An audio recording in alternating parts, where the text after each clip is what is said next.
lagi dengan saya Mutiara Molindia dari kelas akuntansi 21A dengan NPM 2141239. Pada hari ini saya akan menjelaskan materi mengenai pelaporan berkelanjutan dalam mata kuliah akuntansi lingkungan.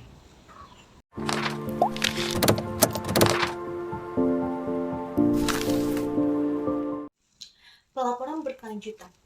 Pelaporan ini dilakukan oleh perusahaan untuk mengukur, mengungkapkan, serta upaya perusahaan untuk menjadi perusahaan yang akuntabel bagi seluruh pemangku kepentingan. Untuk tujuan kinerja perusahaan menuju pembangunan yang berkelanjutan. Pelaporan berkelanjutan Global Reporting Initiative atau GRI telah mengeluarkan panduan atau pedoman yang dapat digunakan untuk mengukur praktik sustainability management berupa GRI. Sustainability Reporting Guideline dengan menunjukkan beberapa elemen penting yang berhubungan dengan 3 aspek, yaitu ekonomi, lingkungan, dan manusia atau triple bottom line. Perusahaan yang telah go public memiliki kewajiban membuat laporan berkelanjutan sesuai dengan amanat pasal 66 ayat 2 Undang-Undang Nomor 40 Tahun 2007 tentang perseroan terbatas. Melalui penerapan sustainability reporting, diharapkan perusahaan dapat berkembang secara berkelanjutan yang didasarkan atas etika bisnis. Laporan berkelanjutan dan kaitannya dengan akuntansi lingkungan.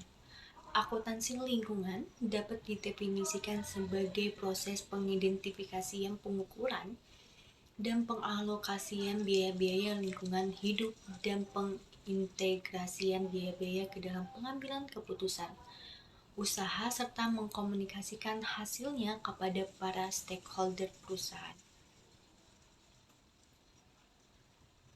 Di mana biaya lingkungan merupakan dampak baik moneter maupun non-moneter yang harus diakui sebagai akibat dari dilakukannya kegiatan yang mempengaruhi kualitas lingkungan.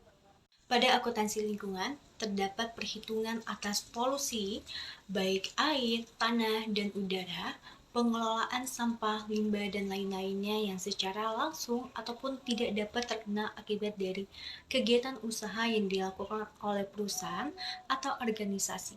Hal ini mengindikasikan bahwa bisnis yang dibangun haruslah menguntungkan tidak hanya bagi perusahaan, tetapi bermanfaat juga bagi manusia atau pekerja dan lingkungannya.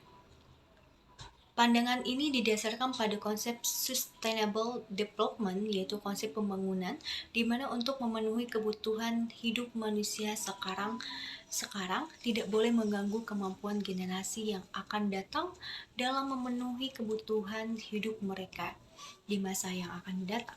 Cara yang mudah untuk mengimplementasikan pengukuran dan penganalisaan laporan development, yakni dengan menggunakan laporan berkelanjutan dalam praktiknya.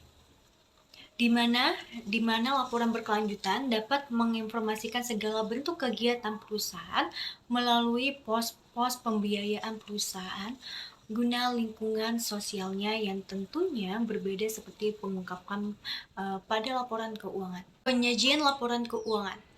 Proses penyiaran laporan keuangan dilakukan melalui 5 tahap atau 5 mekanisme. Yang pertama, penyusunan kebijakan perusahaan.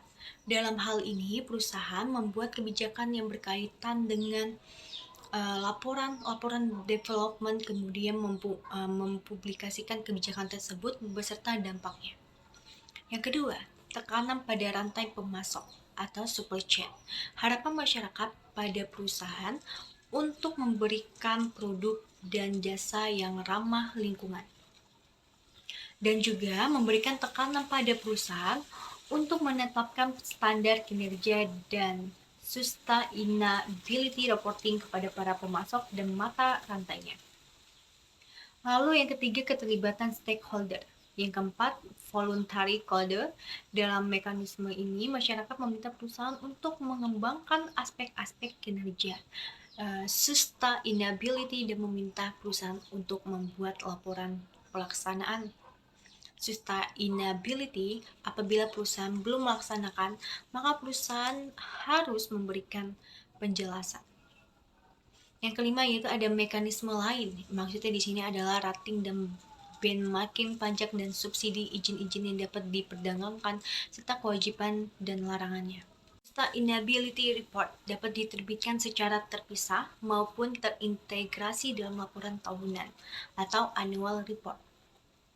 Beberapa alasan perusahaan menyajikan sustainability report terpisah dari annual report, yaitu yang pertama, sustainability report sebagai alat komunikasi bagi manajemen dengan para stakeholder untuk menyampaikan pesan bahwa perusahaan telah menjalankan sustainable development. Yang kedua, memperoleh image yang baik atau citra positif dari stakeholder. Yang ketiga, pencarian legitimasi dari stakeholder.